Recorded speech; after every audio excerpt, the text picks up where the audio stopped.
Mariin nagaa ABO fi mootummaa Itoophiyaa gidduutti Taanzaaniyaatti adeemsifamaa ture milkii malee xumurame. ABO'n ibsa baaseen jijjiirama hiika qabeessa argamsiisuuf yaada furmaataa garaagaraa dhiyeessuu beeksise. Haa ta'uti garuu mootummaan Itoophiyaa furmaata sirrii fiduuf kutannoo akka hin agarsiifne ABO'n himee jira. Mootummaan Itoophiyaa carraa jiru akka balleessa eere ABO'n.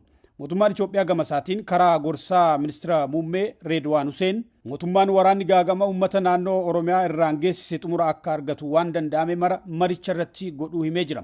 Ta'us garuu mariin marsaa lammaffaa miilanaa adeemsifamaa ture walii galtee malee xumuramuu ibse. Mootummaan Itoophiyaa fi ABO'n wayita fuulletti mari'atan kun marsaa lammaffaati. Marsaa lammaffaa kanarratti qondaalota olaanoo gartuulee lamaaniitu mari'ate.